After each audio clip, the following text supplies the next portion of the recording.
Daya Kalanda.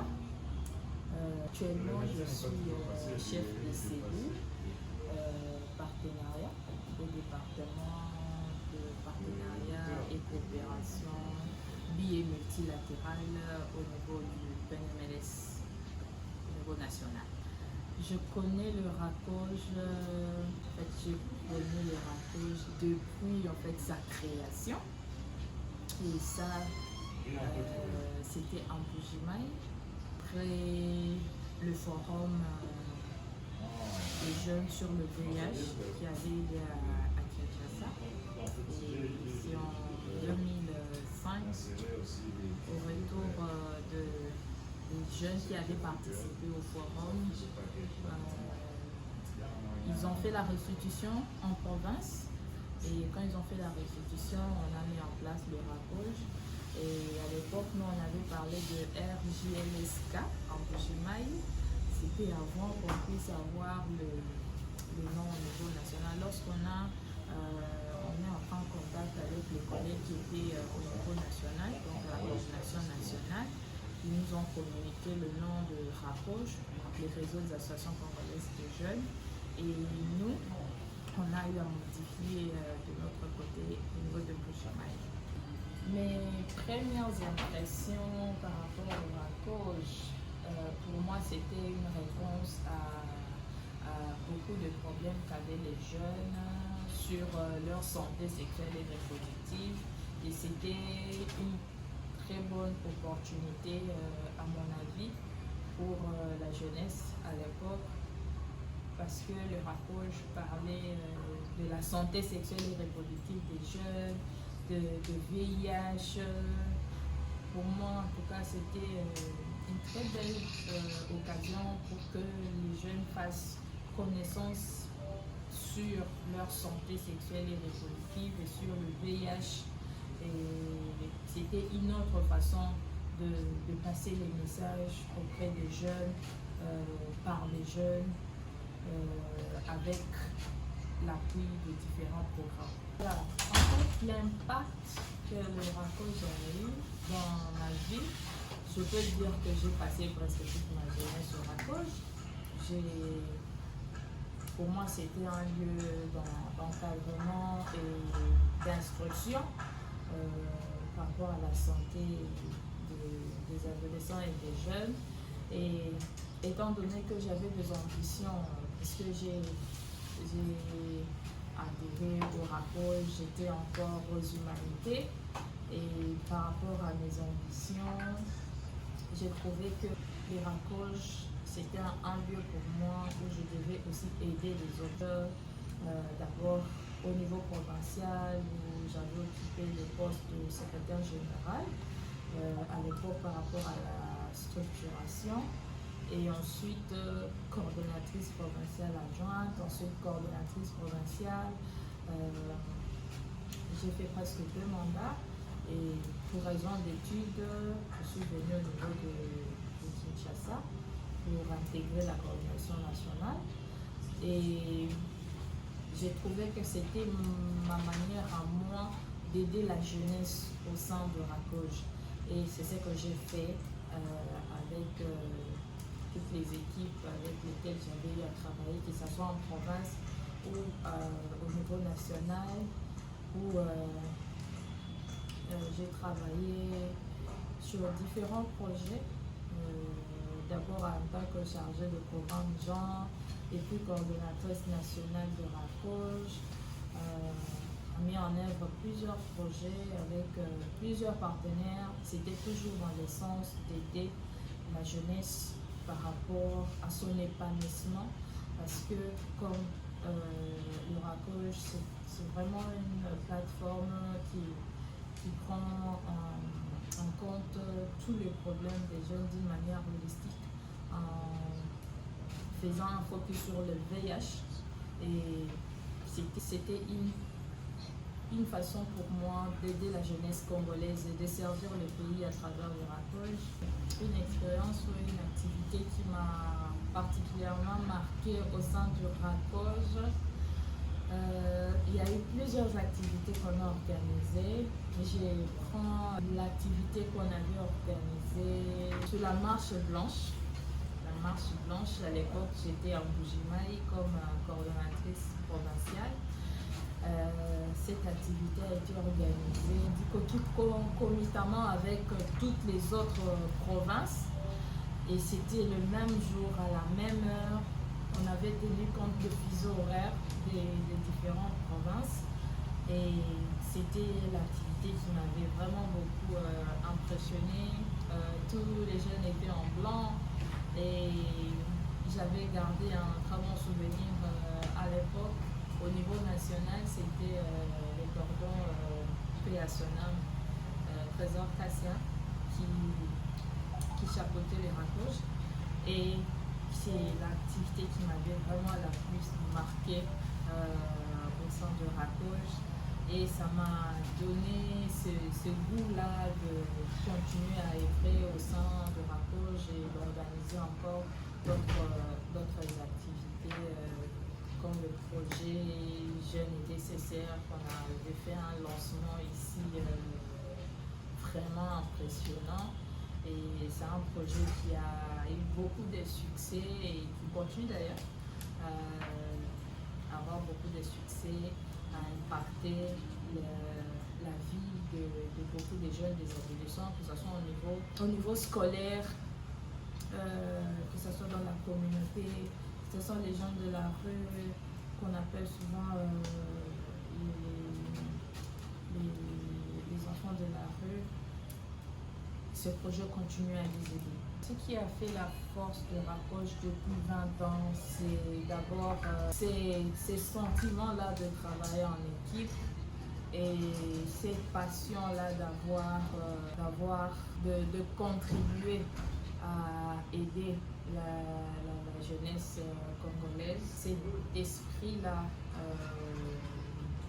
l'esprit jeune et l'esprit-là de travailler en équipe et d'aimer également le pays à travers le travail. On sait qu'on aide la jeunesse et on contribue tant soit peu aux objectifs ou bien au calendrier du chef de l'État avec son gouvernement en ce qui concerne la jeunesse. Et nous, avec le Raccroche, c'était plus dans le secteur de la santé et plus précisément dans le VIH.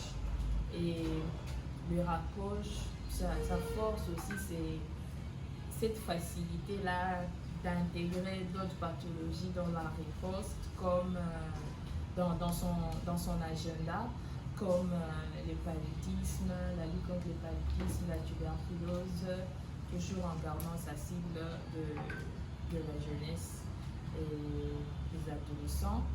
Et cette volonté-là de s'asseoir, de réfléchir sur les problèmes de la communauté et puis écrire le projet, le proposer et aller avec jusqu'au bout et de voir que c'est accepté et c'est appuyé. Donc ça fait la force de Raccroche. Le Raccroche a beaucoup contribué au développement de la jeunesse. D'abord, avec le Raccroche, on a réussi à maintenir l'implantation de CIK, le Centre d'écoute et d'information pour les adolescents et jeunes. On a réussi à les maintenir, à les multiplier au niveau des provinces. Ces centres-là permettent à ce que les jeunes puissent y avoir accès aux informations fiables sur leur santé et aussi non seulement les jeunes, même les partenaires avec lesquels nous travaillons au sein de ces centres et des espaces jeunes dans les formations sanitaires bénéficient de ces messages-là qui les aident eux en tant que prestataires, parce que des fois, il y a des formations qui sont organisées par le RACOJ et ces prestataires-là font partie des bénéficiaires par rapport aux techniques de communication, par exemple. Ça fait partie de leur renforcement de capacité, ça fait partie du développement et ça améliore aussi l'accessibilité aux soins pour tous les autres patients, parce que les prestataires non seulement reçoivent des jeunes, ils reçoivent aussi d'autres couches de la population, mais les formations reçues au niveau de RACOJ les aident dans leur travail.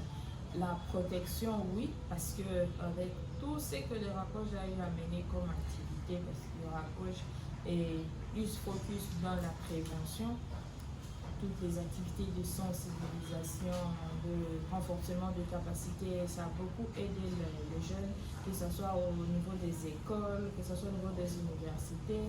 Ça a beaucoup aidé les jeunes à se protéger du VIH-Sida, à éviter les grossesses non désirées, les grossesses précoces.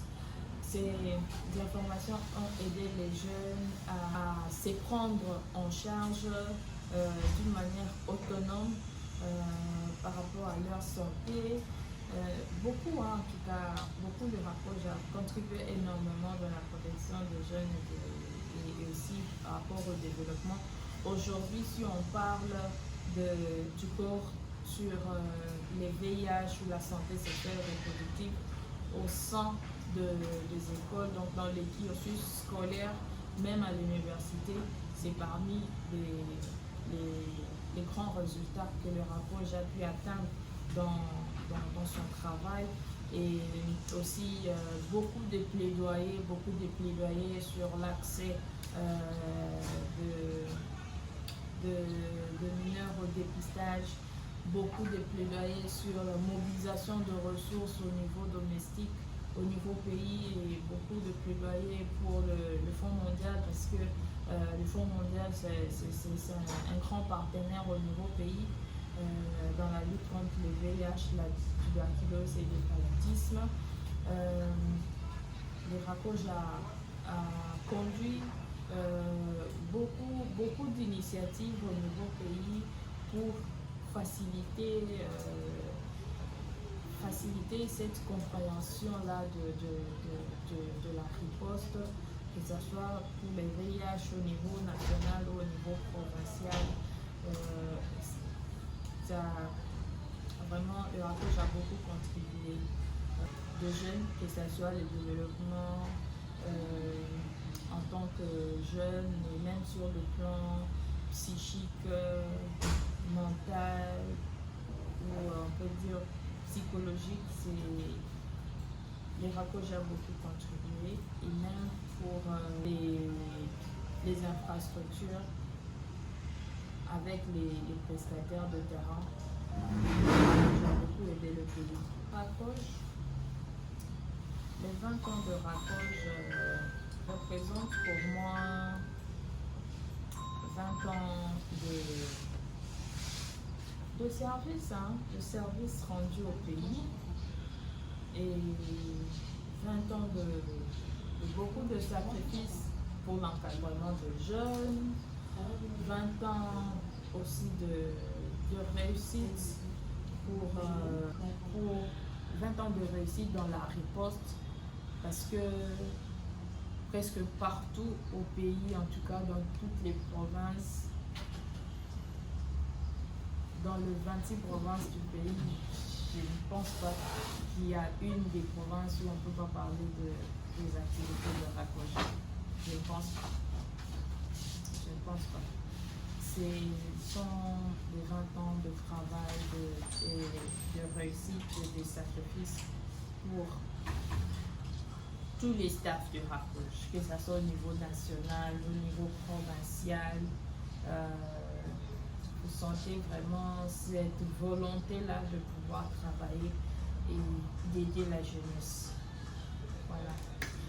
Les 20 ans prochains de RACOJ.